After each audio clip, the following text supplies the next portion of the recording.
Nietzsche atacava a moral cristã e dava ênfase aos instintos. Mas tem uma complexidade aí, que faz com que a filosofia de Nietzsche não dialogue com o nosso tempo. Ele via a cultura social como uma tensão entre o dionisíaco, que era o caos, a vitalidade, os instintos, e o apolíneo, a ordem, a racionalidade, a estrutura. É necessário prestar atenção ao que ele é chamando de tensão, que não é sobre um apolíneo nem dionisíaco, mas um cenário sociocultural que era um empecilho que não permitia que o ser humano vivesse nem o dionisíaco e nem o apolíneo. Na modernidade, nós podemos identificar um apolíneo distorcido, inclusive ele viu isso também em Roma, que é uma falsa ordem que preserva a estrutura racional e a aparência de organização, mas que, na verdade, carrega apenas resquícios ainda de uma moral humana e, em parte, cristã, mas sem a justificativa da espiritualidade, sem mais o conceito de pecado. Por exemplo, a ideia de condenar a prática do aborto, ela não está mais sobre o discurso de pecado contra Deus, mas sim sobre um atentado à vida. Então a gente está vivendo uma ordem, né? Uma sombra do apolíneo e uma sombra do dionisíaco. Porque o pensamento de Nietzsche ele foi gerado em um tempo, o protestantismo e os discursos de caridade, de ser tolerante, de amar o próximo, estavam muito ativos na sociedade. Ainda dentro do pensamento religioso, da questão de salvação, da alma, de castigos de Deus. Atualmente, não há verdadeiramente uma moral disciplinadora da alma do homem, né? Nem criadora de valores de verdade, como naqueles tempos, mas sim uma moral sem forma definida que tenta se fundamentar no direito de ter para ser. Tudo é só sobre controle, burocracia, hipocrisia social, moralismo performático, sem oferecer nenhuma elevação de espírito, mas sim elevação social. Por outro lado, tem quem consiga ver a deformação dessa pseudo-ordem, digamos assim, como dionisíaco autêntico. Toda essa corrupção contemporânea, anticristã, não é uma afirmação da vida em sua plenitude trágica do pensamento de Nietzsche. É apenas uma roupagem mal feita do niilismo, ou um niilismo passivo. Uma outra ordem que também é um mecanismo de controle. Quando, para eu ser imoral, eu tenho que fazer o oposto da moral. Ou seja, o outro lado da mesma moeda. Isso não é dionisíaco. Não foi esse contexto medíocre que Nietzsche se deu a raciocinar. É uma falta de inteligência básica não perceber que seria muito idiota por parte de Nietzsche chamar a sua filosofia de filosofia do martelo, né?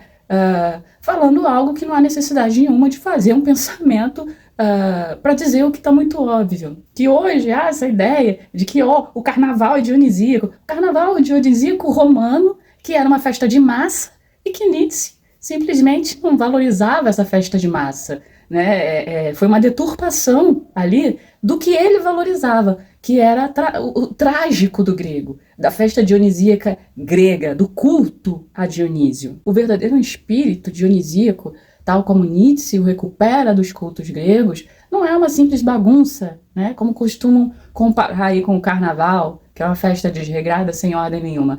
Ele falava de um ritual iniciático grego, na qual ele até levantou críticas que a filosofia e os costumes romanos, ao popularizarem o dionisíaco, destruíram a sua originalidade. O dionisíaco que ele se refere, ele é marcado pelo esparagmos, que era o despedaçamento de animais vivos pelas sacerdotisas, e a homofagia, o consumo da carne crua diretamente do animal dilacerado, atos que simbolizavam a dissolução do sujeito social para um indivíduo primordial e a sua existência única.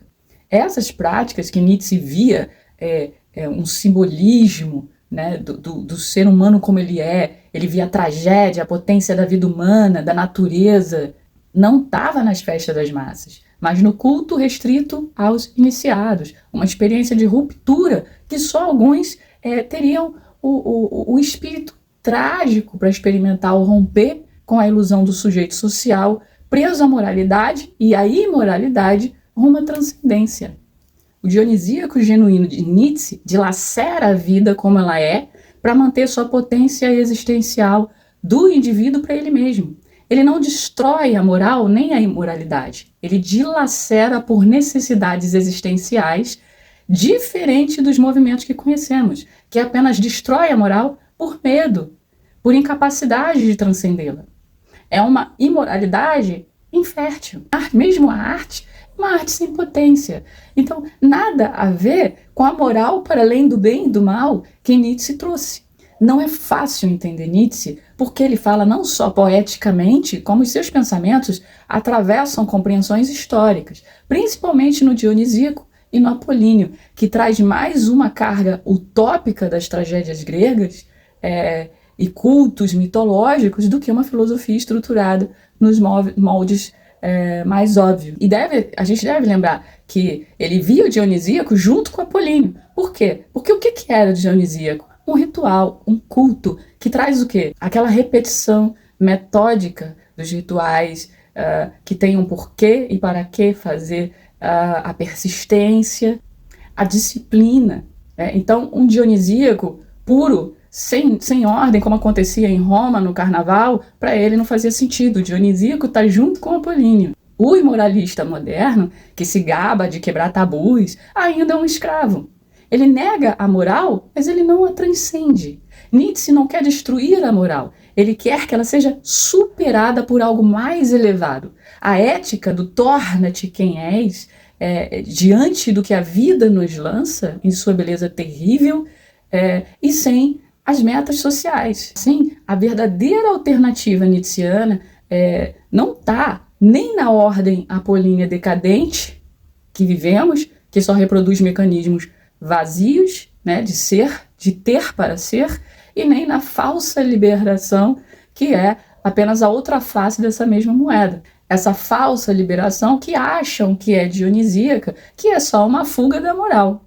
Enquanto a afirmação dionisíaca é a aceitação radical do sofrimento e do êxtase da superação do trágico da vida para além dessas ideias sociais.